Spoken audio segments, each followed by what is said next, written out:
Sige kuya, de-deliver ka na lang po dun sa may simbahan. Sige, ito yung bayad. Mabilis lang po yan kuya. Sige, salamat. Sige, mabilis lang kuya. Punta kita doon ah. Ayan. Bango ah. Gutom ah. Anyways, yun o. Sige nga, sige nga, sige nga. Isaw, barbecue. Op, magkano yan? Lutuin mo to. Bale, ganito ah. Kunin ko na to, tapos sa susunod ko na babayaran ha. Okay na to ha. Kuya, Kunin ko na to ha. So ha. hindi kuya, may-ari na yan eh. Ano eh, nandito na kami, nauna kami. Ito na nga kami oh. Sige kuya, basta bayaran niyo po. Sabi naman sa susunod na linggo eh, di ba? Atat ka ba? Kuya, kailangan ko po silang pera, may sakit kasi si nanay. Halika, ano bang gusto mo? Bibigay mo na lang to sa amin o ikaw pa magdudusa? Ano bang gusto mo? Ha? Ma nananadya ka talaga ha?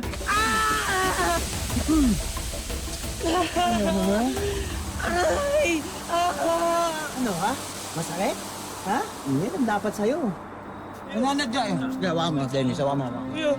Kuya, bitawan ko. Bitawan mo na to. Yan. Ano? Matapang ka ba? Mapalag ka ba?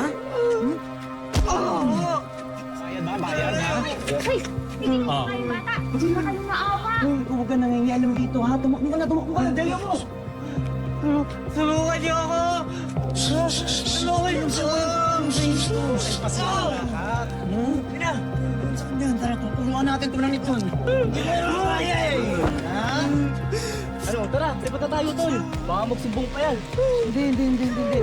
Siguraduhin natin hindi na makakapagsabayan. Ha? Ayoko ako. Ano ha? Okay lang? Ha? Para magtanda ka. Ha? Tara na.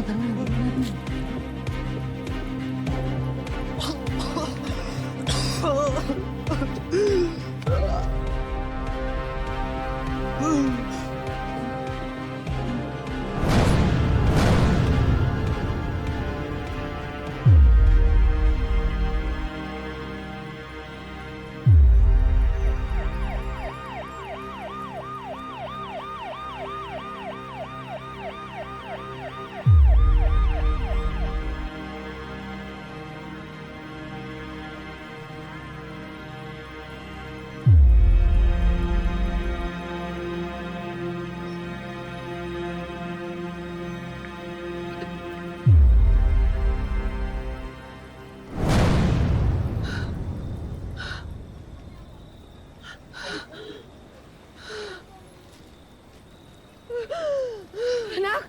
Makmak! Makmak, ano nangyari sa'yo? Anak! Makmak, ano nangyari sa'yo? Anak! Anak! Tulong! Tulungan niyo ako! Dali natin siya sa ospital! Tulungan niyo ako! Anak!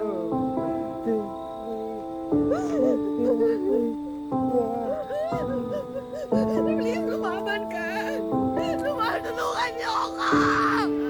Lumaban ka! Anak, sabihin mo sa akin, sino ang nagawa nito? Kuya, pinsan na. Lumaban ka! Tulungan niyo ako! Tulungan niyo ako!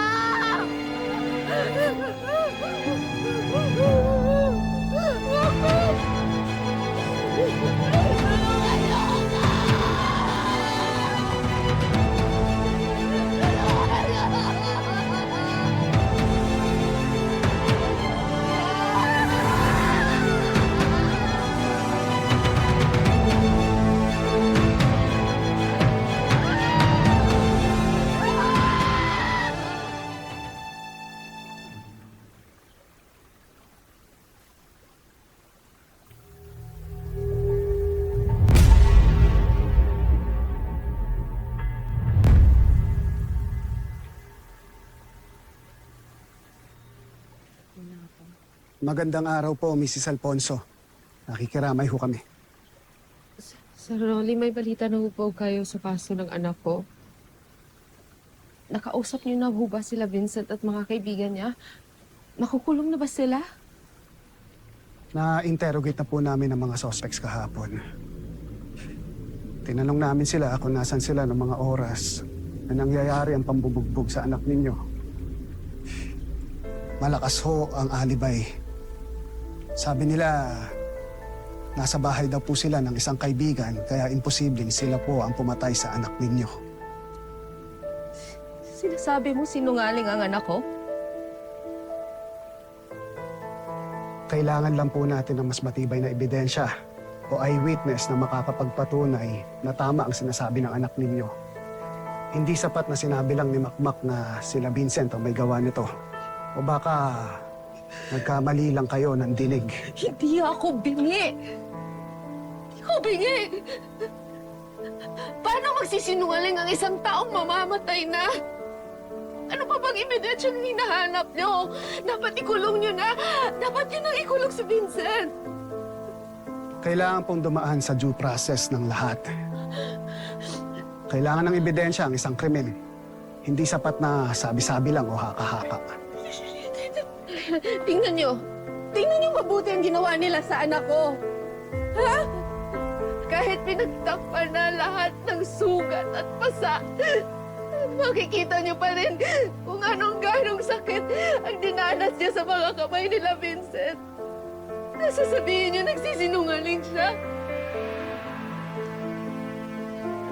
Bakit? Porket ba mahirap kami na ginaganito mo kami? Ano bang kailangan nyo? Pera? Ikulong nyo na si Vincent! Wala kayong puso! Minahon ho kayo. Bakit ako hihinahon? Hindi pa napaparusahan at nakulong ang taong gumawa nito sa anak ko. Mabuti pang umalis na kayo dito dahil wala kayong kwenta. Layas! Lumayas kayo! Tara na.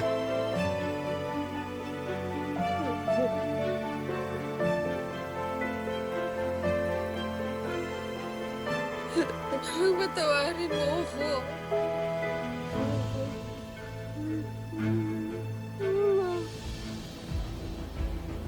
Chip, hindi naman natin nakausap si Vincent kahapon ah. Mahimik ka nga. Hindi ko hahayaang makulong ang pamangkin ko. Tara. Hanap, hindi ka sinungaling. Hindi ka sinungaling. Patawarin mo.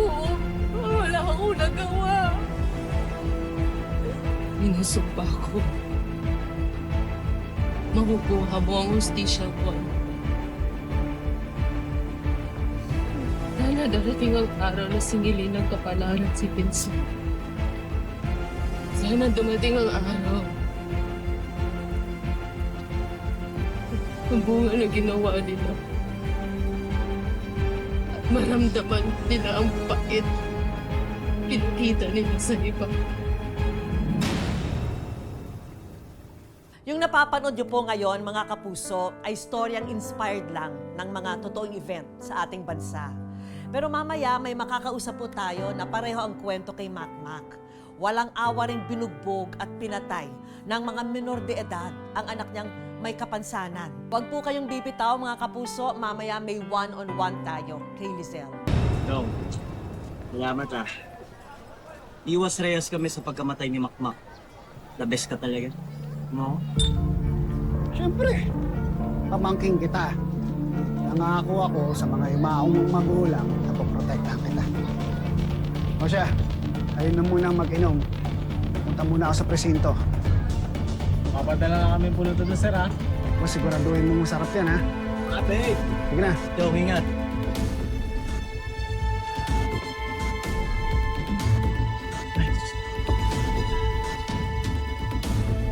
Pakikuha nga yung mabilit. Okay. Tapos! Yan. Muna.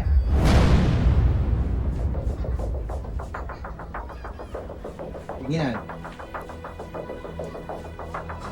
Ikaw ba to, Jaime? Titripan niyo ako, ha? Ikaw ba bumili nito? Baka malay ko. Baka pambili niyo na eh. Oh, kanino galing to? Wala kami alam dyan. Tayo lang Ha? dito ah. Wala man dyan.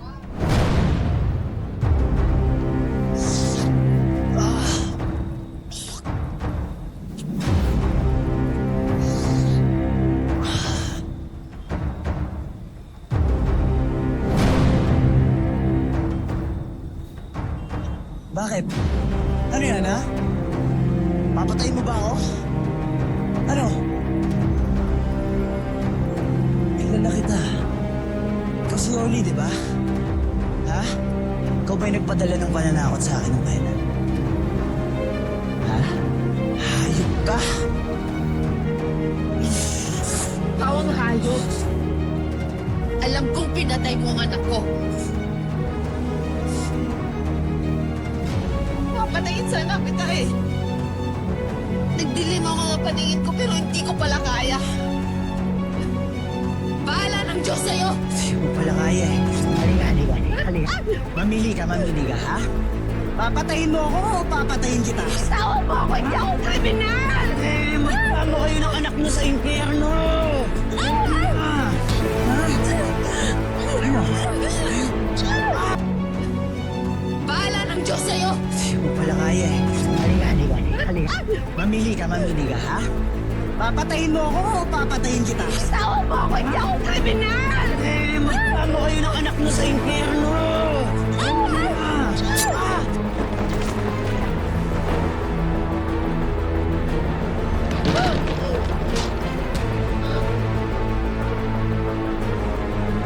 Walang iya ka!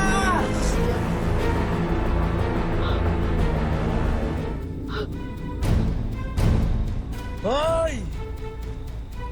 Tulong! Albe! Dali! Hoy! Tulungan niyo ako, dali! Hoy, Vincent! Ano ginagawa mo dyan? Ano naman tanong? Tulungan niyo ako, dali! Ano ba dyan? Bumaba ang mga ako. Bumaba ako! Awag na!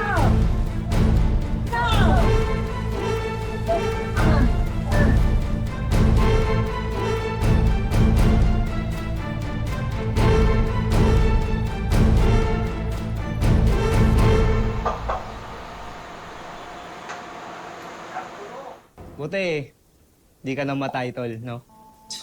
Masamang damo, matagal mamatay. Buti na lang lasing ako nung tinangka niya akong patayin eh. Dahil kung hindi, eh talagang sisilid ko siya sa drum at itatapon ko sa dagat. Ha?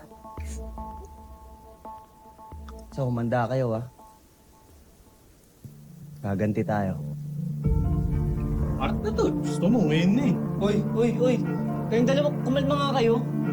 Delikado na tong ginagawa natin, oh.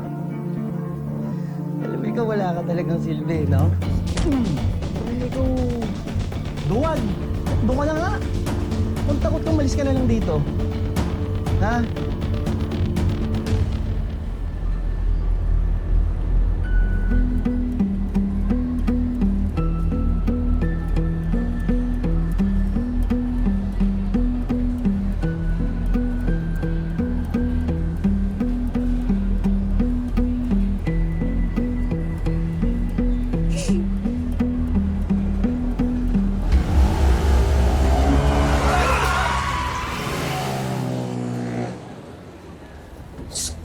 Jenje, ano ba yan? Palaboy-laboy ka na naman. Ay, munti ka na mabangga. Mag-ingat ka naman sa susunod. Pasensya na, Yoli. Ilang araw na kasi akong nagugutom. Hindi ako nakakakain at saka ilang araw na akong umiiyak. Ano bang nangyayari sa'yo? Ali, kakain kayo dito. May pagkain ako. Yoli, salamat ha.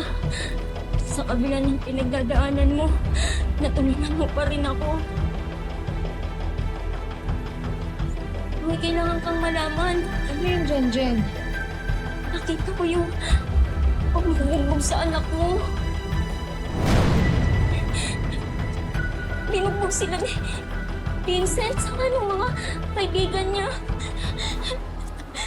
Pero tinakot nila kasi ako. Gabi-gabi ako nakukonsensya. Kaya hanggang na ako tumistig sa pulis. Hindi na ako matatakot. Totoo ba yung sinasabi mo? Tulungan kita. Tutulungan kitang makamit yung hostisya para kay Makmak. Salamat at binigyan mo ako ng lakas ng loob. Samahan mo ako sa police station, ha? Magbibigay tayo ng statement sa nakita mo. Jeng, antayin mo ako dito, ha? Sige, hintayin kita, Yoli.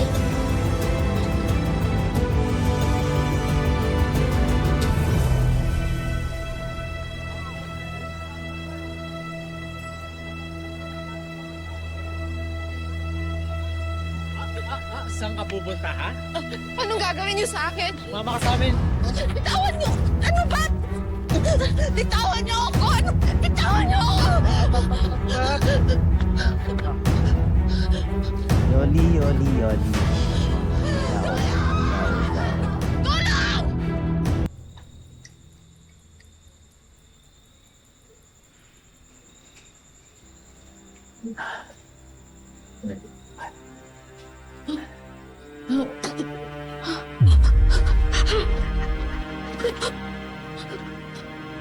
Anong ginagawa? Anong gagawin niyo sa akin? Pakawalan niyo ako! Ay, tapang rin pala to si Aling Yoli. Karaniwan niya. Alam mo, Toy, ganun talaga sa simula. Pero magmamakaawa. Alam ko ng totoo! Kayo ang pumatay sa anak ko at magbabayad kayo lahat mga wala kayong kanuluwa!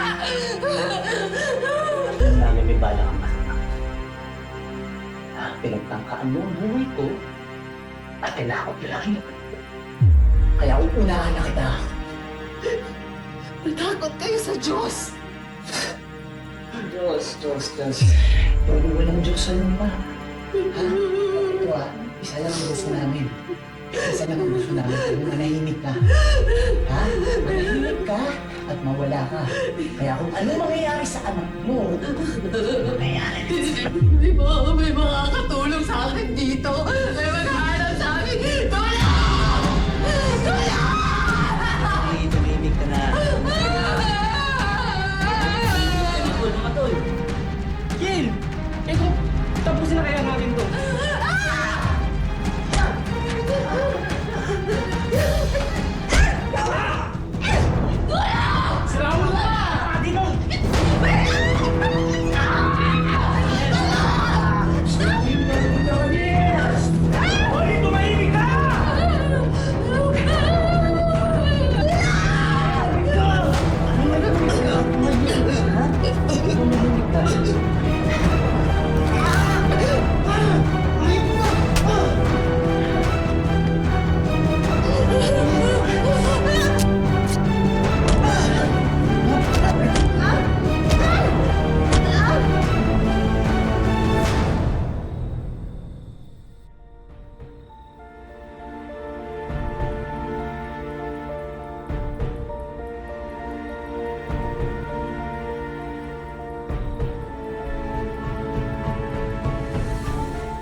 Paano ka nakapasok? Kinabahan kasi mo kanina. Kamusta kayo sa mga kita? Nakita ko, tinukot ka na nga. Pamanap lang ako ng dyan ko. Kasi, nakunin nila tayo. Papatay nila tayong dalawa. Sabi nyo. Tara na.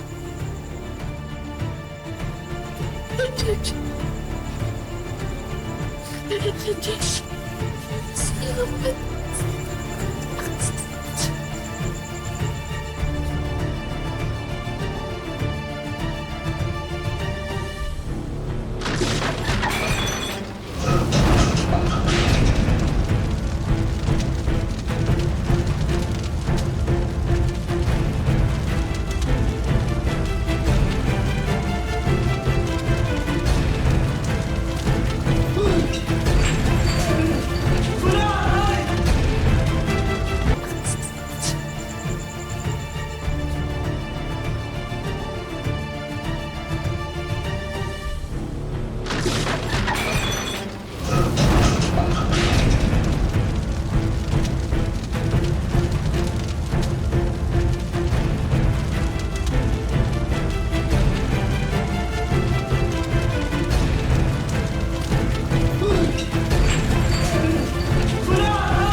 Natapos na rin, anak.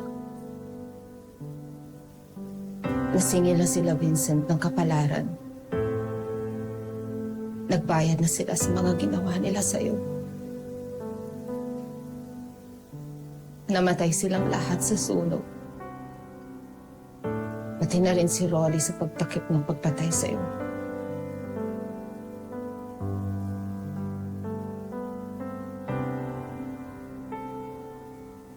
Pero kahit ano pang hustisya dumating,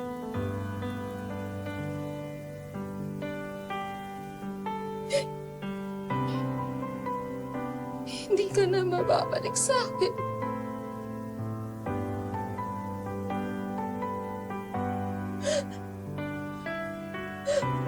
Araw-araw pa rin kitang hahanapin, anak.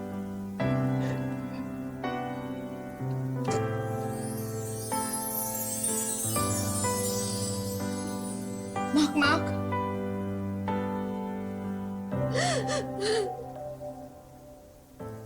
Ako po si Beauty Gonzales. At ang wish ko ay para po kay Nanay Lizelle Tabinas. Biktima rin ng karahasan ang anak niyang may kapansanan at minor de edad.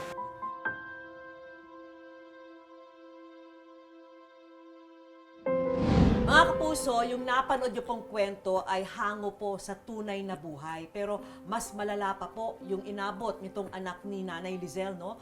Binugbog siya gamit ang brass knuckles at hinataw ng baseball bat. Nanay Lizelle, napakasakit naman yun, ano? Nay, bilang isang nanay, no? Nung nakita niyo, nung nadatnan niyo si Janjan sa ospital, Bakit po, ma'am? Tapos hindi ko makakalain na bugbog na ganun lang. Oo. Nahuli na ho sila, di ba? Yes po. Ano gusto niyong sabihin sa kanila? Sabi ko sa kanila, mabulok na mabigyan ng hustisya yung anak ko. Walang kalaban-laban sa kanila, binugbog nila sa dami-dami nila. PWD pa yun. Hindi marunong manakit yun. Sa palagay niyo ba, may pananagutan din yung magulang ng mga batang ito? Ma'am, nung time na yun, ma'am, nakipag-usap sa akin yung magulang na dalawaan. Sabi niya, ma'am, mabait po yung anak ko. Sabi ko, sa iyong kalagayan, sa akin kaya palit tayo. Wala na yung anak ko. Sabihin niyo sa akin, mabait yung anak niyo. Sa palagay niyo ba, kailangan ibaba yung age ng criminal liability ng isang menor de edad? Hindi, kailangan makulong sila. Kasi balita ko po nga, ma'am, yung sa amin, may 14 years old, palabasin daw. Sabi ko, wag yun po namugbog ng todo. Sabi ko, hindi pwede, palabasin niya. Makulong siya. Pagmasdan niyo po kung paano ko inano to ngayon. Kahit wala na si Rebel. Gusto ko pa rin makulong kay mga anak niyo, pambigyan niyang hustisya yung anak ko. Nay, kasama po namin kayo na nananalangin na sana talaga makakuha kayo ng hustisya, no? At ang wish din namin sa inyo, Nay, is sana madagdagan pa po yung lakas nyo dahil ang hirap po ng pinagdaraanan nyo. Hindi lang kayo po, pati yung mga anak nyo. Nay.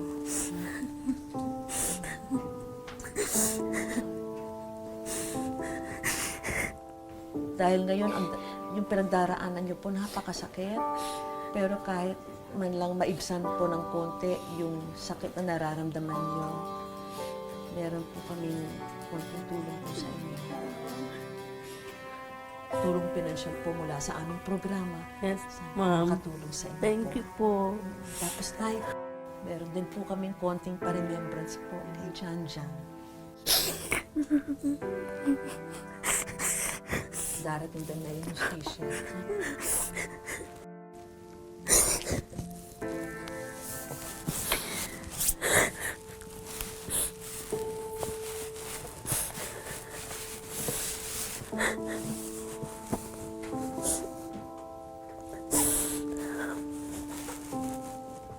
Ako po si Vicky Morales at ito po ang Wish Ko Lang.